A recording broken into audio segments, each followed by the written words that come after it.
Then there's this question of affordability, the missing middle, as it's called. I just had a power outage. Did you see that? Good morning, investors. Bradley here from Watson Estates, and you're listening to the largest, fastest growing podcast for Toronto real estate on iTunes, Spotify, and Google Podcasts. Merry belated Christmas. Happy socially distanced holidays. I hope you guys have had some much needed time off and spent them with your loved ones. I know we did. And today, of course, though it's the holidays, doesn't mean we take our finger off the trigger. We need to know what's going on in our local marketplace. And if you're like me, you just enjoy doing it as well. So today we're going to cover some fantastic topics, covering the latest news. Now, the news cycles are obviously longer during Christmas, but that doesn't mean that there's not a crazy amount of information for us to still digest and translate into tangible information for us to use as investors. And I love to share this stuff with my clients. So hopefully you guys are getting value from the channel. If you are, please hit that like, subscribe button. And we're going to continue to put out, as we round into the new year, some wonderful content. So today, we're going to talk specifically at the beginning, we're going to talk about rent prices. We're going to start to have this conversation between the difference of rent talk about like the condo space or versus the actual resale market. How are these things going to mix? Are they going to overlap? Are they separate? What are the forecasts saying? So we're going to start off with the rent prices. Are they expected to rise or drop in 2021? We're going to talk about that with quite a bit of clarity, actually. And what do top realtors predict will happen in Toronto's real estate market in 2021? This comes from a Toronto Stories article where they interview some top realtors to really discuss what do you think is going to happen? What are some trends that you think are coming down the pipes? But we're going from start to finish with great content because we're going to close with why are the suburbs poised to become a quote extreme sellers market. If there is a bubble that could form in the coming years, I believe it will happen in this low rise space. I want to talk about why I think that. I want to talk about the trends that are taking place. There's so many goodies for you here today. And so let's start off. You know, I like to have some fun. So we're going to start off a little lighthearted because this Christmas, I got the best gift we got our daughter, Emily, was a trampoline, which is a fantastic gift for kids, by the way. So I was thinking that I should go start a trampoline business in Prague. I hear business is good, but the checks keep bouncing. There's nothing worse than telling a trampoline joke and nobody understands it. It's okay, I'll bounce back. Here we go. All right, so let's start off with our first question. Are rent prices expected to rise or drop in 2021? We can't know the future until we understand the past. And so we're going to start off with this article, blogto.com. Toronto rents plummet for 12th month in a row and will keep dropping.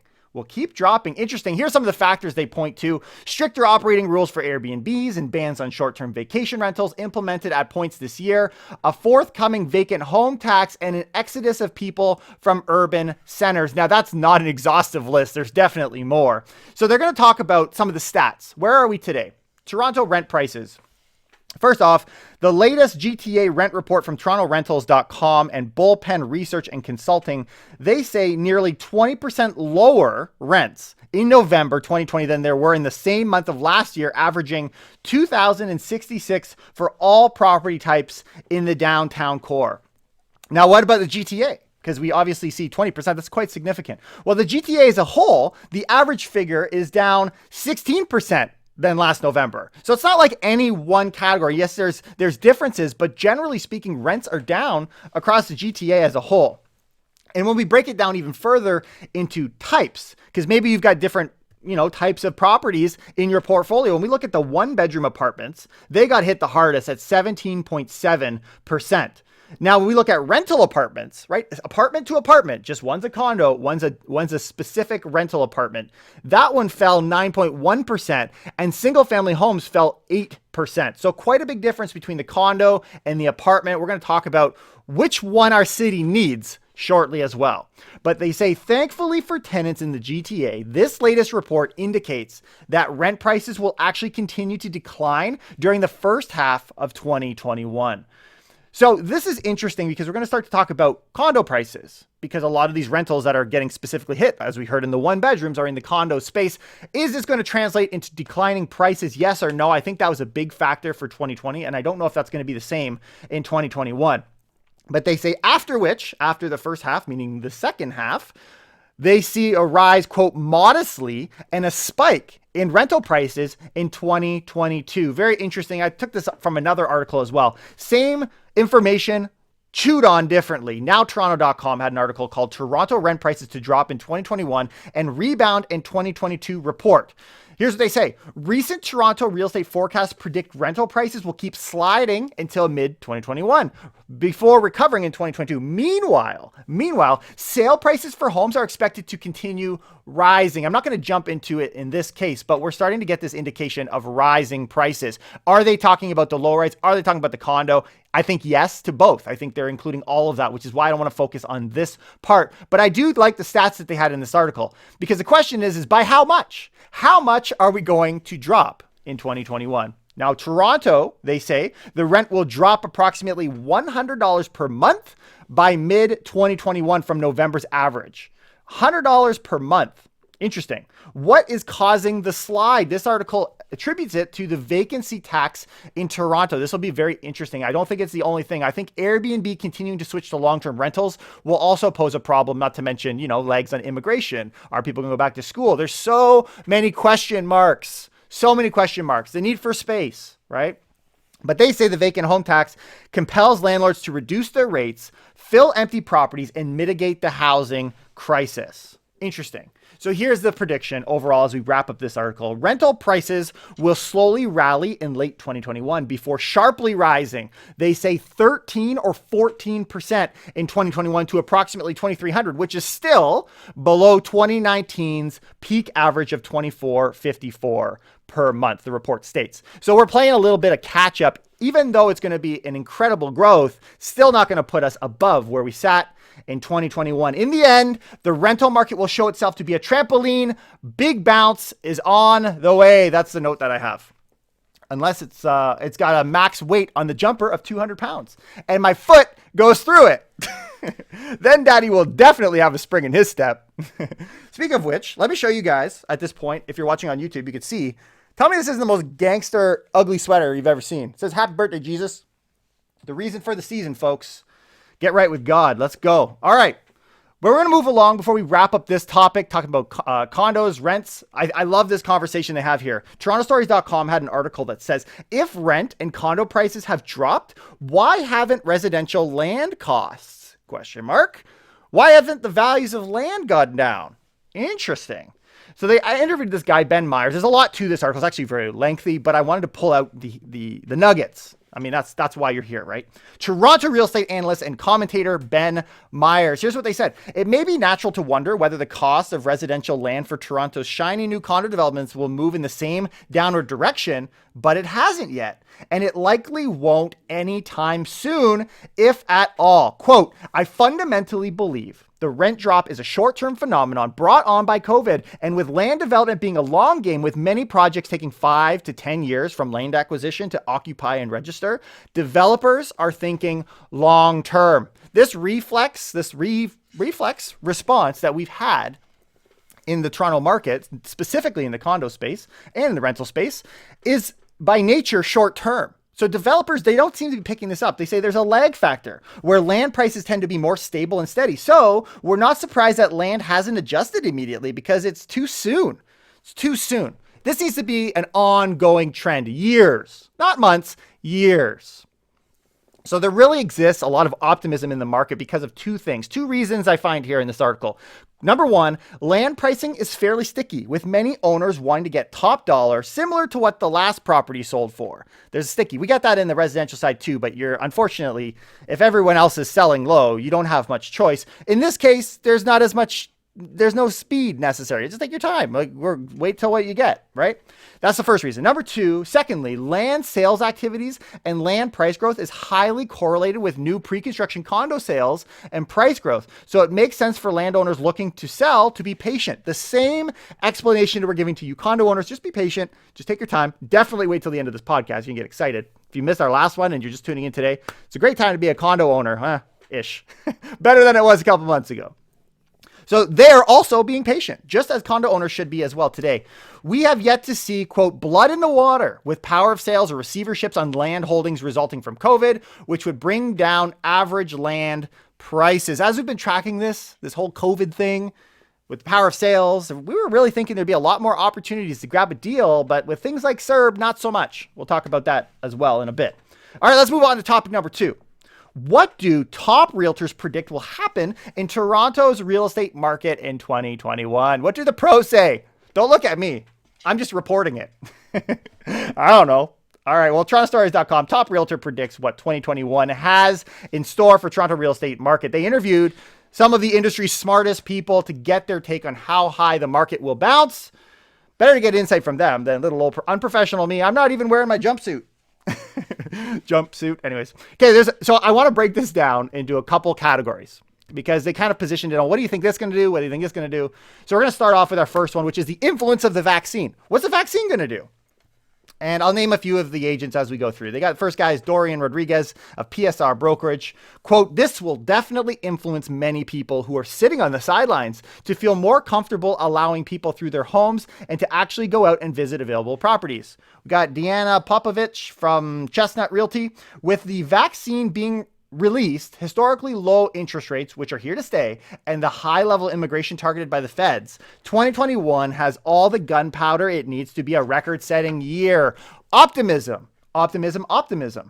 Donna Balika, Forest Hill Realty says, I think in the spring the prices will jump up again, just like we used to have in the past every year, maybe 10% on average. Let's just throw the numbers out there. Why not? So the vaccine is bringing a lot of optimism. What about the lockdown? Right? Because you'd think if you got optimism on the vaccine, you should have negatives on the lockdown. Well, we're talking to realtors here. Let's get real. Devel Morrison says people will want change and more space. People now have to live, work out, and go to school at home, and their four walls will seem even smaller after another intense lockdown. I agree. When this next lockdown eases, the people who didn't make a change the first time around will look for change in their living conditions the second time around. So knowing we're going to come out the tail end of this, I think there's a spin on this lockdown, that the lockdown is actually going to push prices again on the tail end of it. Yes, it'll slow things down a little bit now, but we've already seen that that's not enough. Quote, this will allow the resale housing market to continue at the same upward trajectory we have seen over the last few months. Yes, spring lockdown 2020 slowed the market down, but look what happened after. So what happens now? We start to get a lockdown at the beginning of 2021. What do we expect? What do we expect is going to happen next time? Do you blame these realtors for having this level of optimism? I think it's important that we look at that, right? It's the reason that they're bidding all their clients up against each other and pushing the prices in the first place. Woohoo! 5% commission. All right. What about our next topic? The downtown condo. What happens there? And I love this because it's taking a different perspective because you guys will get mine later in the show. Quote, I suspect the high levels of inventory to be picked up as soon as, here's the cue, students start returning to school and to be further spurred by recently announced government programs helping first-time buyers enter the market. So that's what they're saying could be the trigger.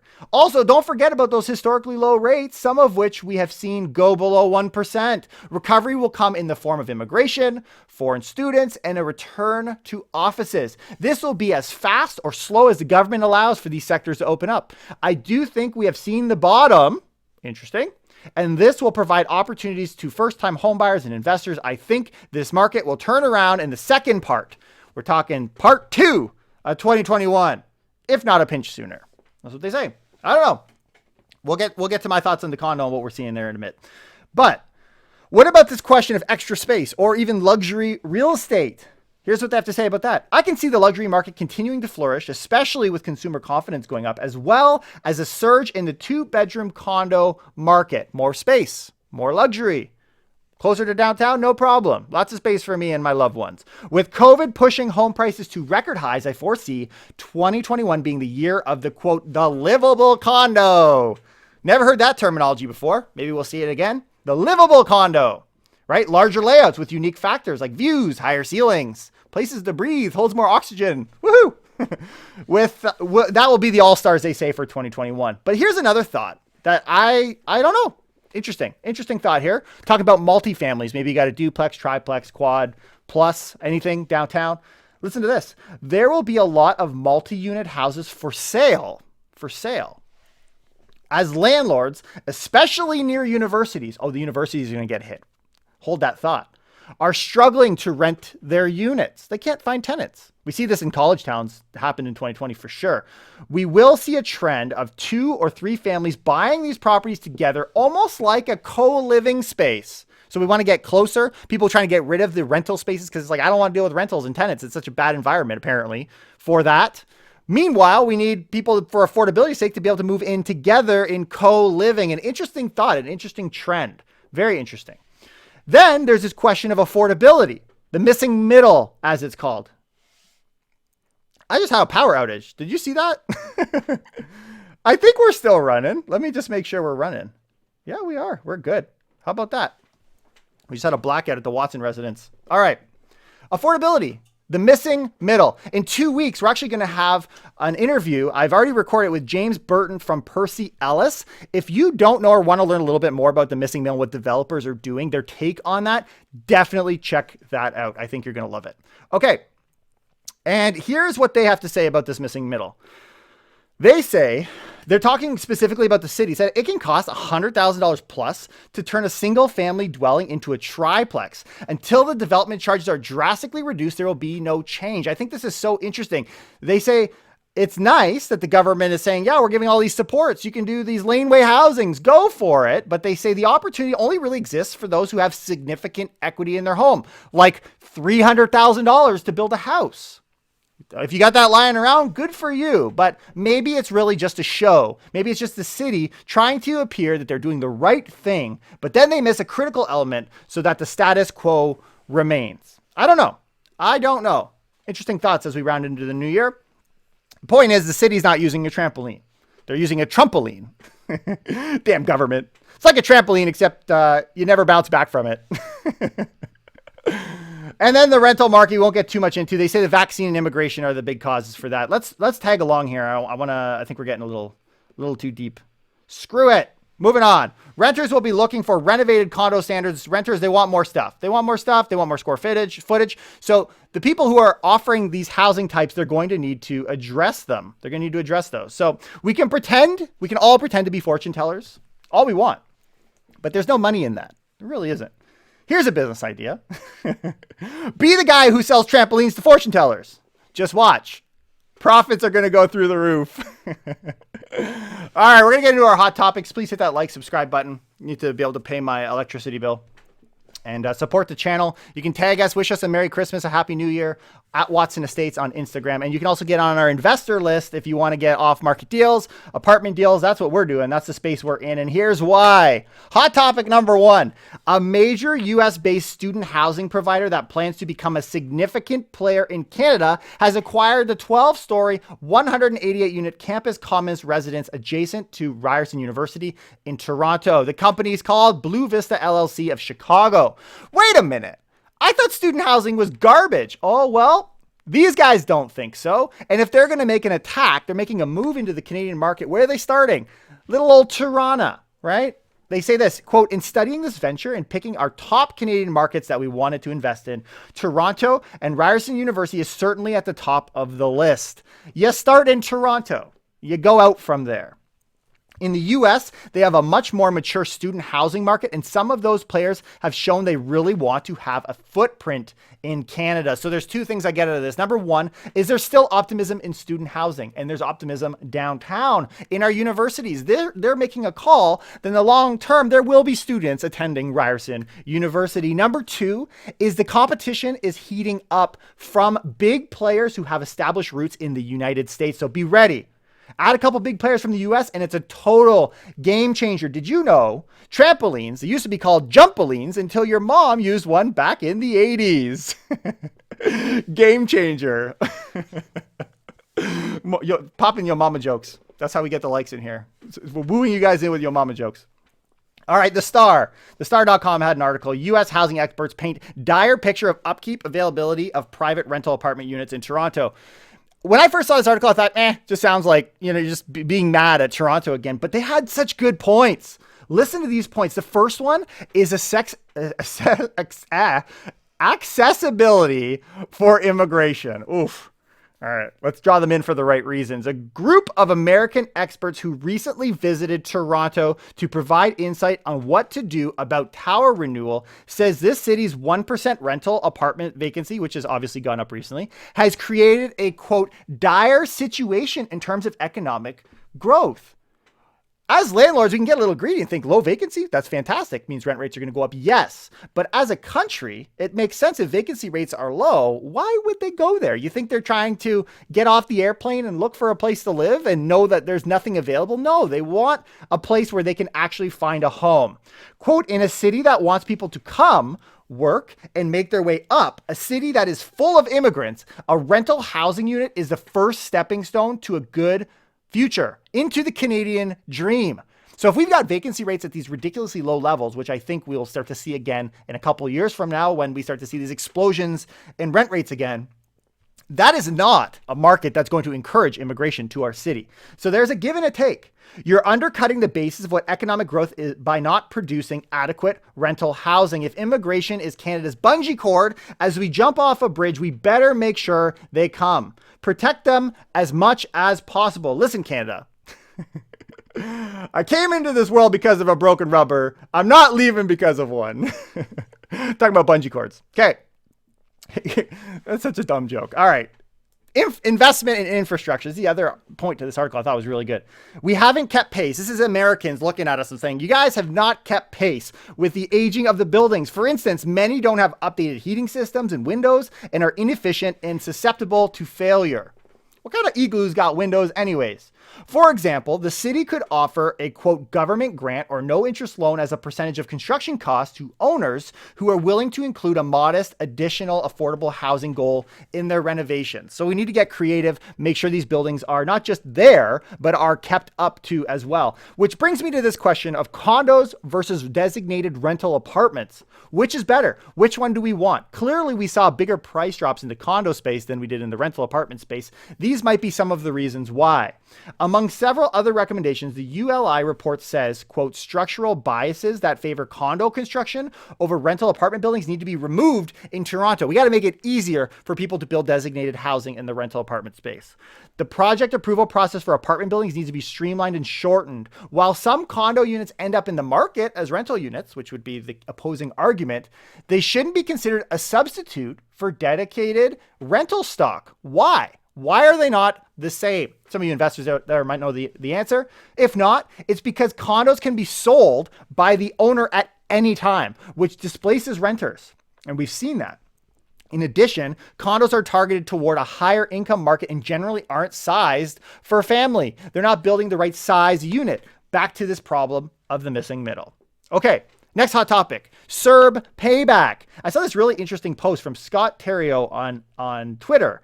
And I'm not going to read the entire post for you, but I thought it was a very interesting thought, something we need to keep in mind as we round into the new year. Wait till Trudeau starts acting, starts collecting those SERB payments. There's going to be a couple issues. Issue number one that he points out is that the gross amount was how people looked at. So if you're self-employed, you say the gross amount's got to be 5,000. Okay, I got 5,000. But now the government's turned around and said it needs to be net income 5,000. You guys have probably seen this article we've talked about in the past, which means in that scenario, you owe the full amount back. I want to see come up with over $10,000 to pay back to the government. That's issue number one. Issue number two, maybe you took it and you were allowed to have it, but are Canadians savvy enough to set aside the tax portion despite all the warnings in the past months to do that? Are Canadians positioned and understand how that actually works? I don't think people are that business minded. Some of you listeners probably are, but how many Canadians are not? Will Canadians be ready for their tax bill? My guess is no. It'll be interesting to see how that all plays out. There's no safe landing for this airplane. Maybe we just try and put a trampoline underneath it. I don't know. You know what sound it would make? Boing. Boeing. Anyways. All right, last topic. Why are the suburbs poised to become an extreme seller's market? Why? Specifically, I want to keep this idea of mind of a bubble. And I want to give some optimism to condo owners, okay? That's what this last point's going to do for us here today. Start off with Better Dwelling, the least optimistic article you can have today. Toronto condos are the only housing in Canada that became more affordable. They're more affordable, right? Okay, so here's what they did before I give my thinking on this, okay? So what they did is they took the percentage of income a medium household would need for repayment, and they compared it across Canada, the Canadian Real Estate Association. They're analyzing this info. They said almost every market across all segments of housing saw affordability deteriorate except one. So affordability got worse for everyone except for one. The only market to see an improvement in affordability was the Greater Toronto They say it was Greater Toronto, the GTA. Greater Toronto real estate saw affordability deteriorate. Oh, your affordability is deteriorating at a lower level than the rest of the country. So you're not deteriorating as much. It's like deteriorating is a good thing. Right? They say, so this article is being written like it's a bad thing for Toronto, but that doesn't make sense. Are we just pretending affordability is an issue? Because it seems affordability hasn't been as big an issue in Toronto this year, and now that's a problem. All the while, we're hoping prices to rise to ridiculous levels. So what I read from when I see these articles, it's like you can't have your cake and eat it too, unless it's a mutual birthday between my wife and I, which we had last week, and we did both. But you can't argue for affordability, and then the moment Toronto is the only one that didn't have issues in the affordability segment, get mad because we're not experiencing price growth. Like you can't flip flop here. I'm all for no affordability, by the way.